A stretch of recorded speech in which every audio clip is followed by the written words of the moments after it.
Bonjour à tous, soyez les bienvenus sur le plateau de Smart Food, votre rendez-vous quotidien sur Bismart qui s'intéresse à l'alimentation sous toutes ses formes. Cela ne vous a sans doute pas échappé, mais le numérique s'invite de plus en plus dans nos assiettes. Livraison de repas à domicile, appli ou site pour faire ses courses en ligne ou composer ses menus. Oui, mais le numérique est aussi envisagé comme une opportunité pour répondre aux enjeux de notre alimentation. Enjeux d'aujourd'hui et de demain. Mais quelle réponse le numérique apporte-t-il réellement?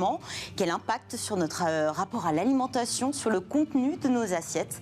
Pour en parler, je reçois aujourd'hui Laurent Müller. Bonjour à vous. Bonjour. Vous êtes directeur de recherche à l'INRAE, c'est l'Institut national de recherche pour l'agriculture, l'alimentation et l'environnement. Ouais. C'est le premier organisme de recherche spécialisé sur ces trois domaines scientifiques et il rassemble bien sûr toute une communauté de scientifiques et de chercheurs. Ces dernières années, l'heure est à la digitalisation, ça touche tous les domaines. Forcément, celui aussi de l'alimentation où le numérique se taille aussi une part du lion. Dans quelle mesure nos habitudes alimentaires sont le fruit de cette révolution du numérique? Sont le fruit maintenant? Aujourd'hui. Aujourd'hui, avant de répondre à ça, il faut voir où on en est aujourd'hui. Aujourd'hui, on en est encore... la grosse partie de notre comportement alimentaire, c'est je vais prendre la voiture, je fais une liste de courses peut-être avant d'y aller, mais je me dirige vers le supermarché.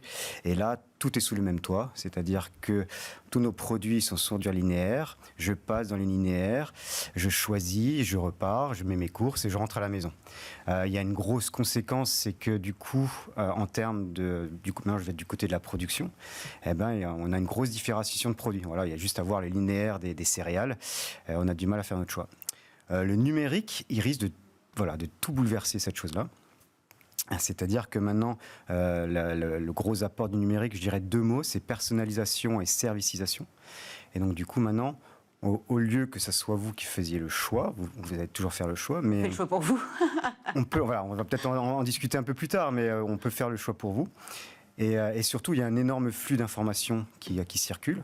Donc, vous donnez beaucoup d'informations du côté de l'offre, du côté des distributeurs, etc. Et on choisit un peu pour vous selon votre profil, en fait, c'est ça? Oui, enfin ça c'est voilà. Il y a deux choses. En fait, il y a deux sortes de consommateurs. Il y a le consommateur qui est attentif, qui va faire attention aux attributs des produits. Donc voilà, on parle beaucoup des enjeux de durabilité. Et donc ces consommateurs attentifs, ce qu'ils veulent, c'est voir tous les attributs. Alors évidemment, ce qui est dans le produit, mais aussi tout ce qui est dans les process de production. Oui, c'est-à-dire transparence, traçabilité.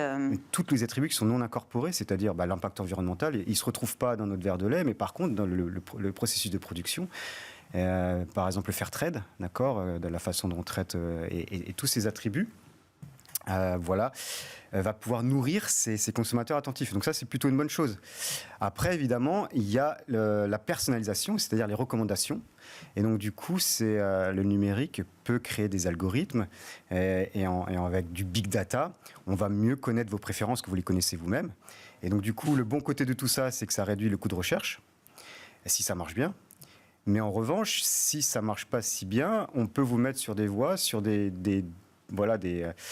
une voie ferrée que vous ne voulez pas être, c'est-à-dire, et ça va pouvoir peut-être jouer sur vos préférences et peut-être vous détourner. Vos chemins. Voilà, c'est exactement. Merci de m'aider là-dessus. Ce que je comprends, c'est qu'en fait, en réalité, on est à la veille d'une révolution. C'est-à-dire qu'aujourd'hui, pour l'heure, c'est marginal, mais ça tend à se diffuser. Alors, les systèmes alimentaires, quand je dis système alimentaire, c'est la production et la consommation, a été pour l'instant très épargnés par les outils digitaux. Voilà, il n'y a pas eu la fulgurance, il n'y a pas eu une Netflixisation fulgurante. Pas encore. Pas encore. Voilà, que connu le film donc avec Netflix ou le livre avec Amazon, etc. Donc on en a été plutôt épargné. Mais... Ceci dit, sur la livraison de repas à domicile, est-ce que justement ça concerne uniquement une population jeune et urbaine ou peut-être qu'à Paris, quand on a entre 20 et 40 ans, on a l'impression que c'est quotidien alors qu'ailleurs ça n'est pas forcément le cas? C'était très citadin et certainement très jeune avant le Covid, mais le Covid a changé beaucoup de choses. Ça a totalement accéléré Exactement, il y a une force d'accélération et donc le confinement a fait ça. Pas que sur la livraison de repas d'ailleurs. Exactement, donc quand on peut pas aller, comme je disais, quand on ne peut pas prendre la voiture et aller dans les linéaires, on trouve d'autres solutions et donc du coup, voilà, on découvre l'outil numérique était là pour nous aider et ça a été un accélérateur de particules. Ouais. Est-ce que le numérique est là aussi pour répondre à une autre problématique? C'est vrai que les évolutions sociétales récentes ont changé totalement notre rapport au temps. Aujourd'hui, on veut gagner du temps, ou en tout cas ne pas en perdre. Est-ce que c'est vraiment le fruit d'une recherche de l'optimisation permanente? Bah, ce que je disais, le bon côté, c'est que normalement, ça doit réduire votre temps de recherche. Donc c'est...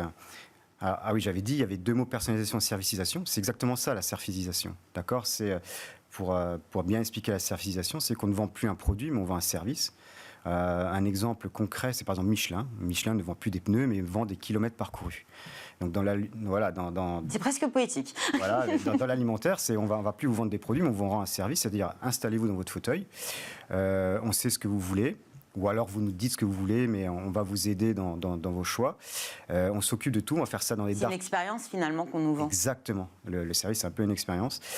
Et voilà, on va faire les choses dans les dark kitchen. Voilà, les dark kitchen ou les dark stores, voilà, c'est des endroits que le consommateur ne voit jamais, un peu fantôme, mais c'est là que ça se passe. Voilà, c'est là qu'on met les mains dans le cambouis, etc. Et on va vous le livrer, ça c'est chez vous, donc c'est une nouvelle expérience, ouais. On parlait de toutes ces données, ces informations que veulent avoir les consommateurs autour de la santé, de la provenance, ce qu'on ne voyait pas aussi, l'impact notamment en termes de rejet de CO2 par exemple. Ça pose la question aussi des data et de leur stockage. Est-ce que l'étiquette suffit aujourd'hui ? Non, puisque finalement ces produits, on y met beaucoup de choses. Personne n'arrive vraiment réellement à les lire et à les comprendre, ni à les interpréter. Hein. Et que finalement, on rebascule sur le numérique pour créer presque des fiches personnalisées pour chaque produit. Mais ça, où on les scanne dans les magasins. Exactement, mais ça c'est une nouvelle révolution parce que avant, le seul moyen de communication, enfin le seul moyen, il y en avait d'autres, mais le principal moyen de communication entre le producteur entre le produit et le consommateur, c'était l'emballage. Et donc du coup, voilà, si on voulait des détails, on retournait l'emballage. Si on voulait des messages simples, on allait sur le devant des emballages. Voilà, les pouvoirs publics l'ont bien compris avec l'implémentation du Nutri-Score, c'est qu'on met un étiquetage devant et voilà, c'est cette façon-là dont on va communiquer. Avec l'outil numérique, on explose complètement ça. C'est-à-dire que voilà, l'emballage n'est plus le seul vecteur de communication. Et donc, du coup, après, on peut aller chercher la communication. Mais après, quand je parlais des consommateurs attentifs, il y a aussi la grande partie des consommateurs feignants. Et, tous les autres, ils sont nombreux d'ailleurs. Oui, j'en fais partie. Hein.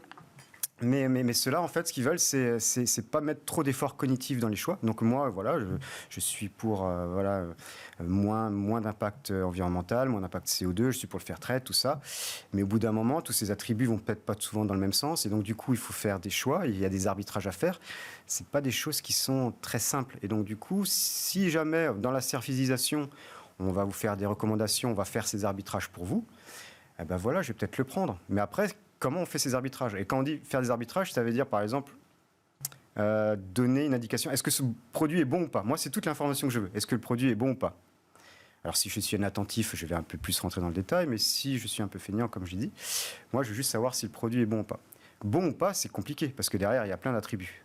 Oui, finalement, c'est un peu la démarche du Nutri-Score. Vous en parliez. Hein. C'est rouge, on peut considérer que c'est pas bon. Vert, on y va. C'est ça. Donc, c'est très prescriptif. Voilà. Alors, à l'arrière de l'emballage, on est descriptif, on donne le détail. À l'avant de l'emballage, on est prescriptif. Et du coup, les applications, l'outil numérique peut aussi permettre d'agréger ces données. Mais pour agréger les données, il faut agréger les datas. Et comment on agrège une qualité nutritionnelle, une qualité environnementale, etc. Des fois, même à l'intérieur des impacts environnementaux, il y a des choses qui ne vont pas dans le même sens, le CO2, la biodiversité, etc. Et donc, du coup, il faut faire un indicateur qui est agrégé. Et construire cet indicateur, c'est un casse-tête.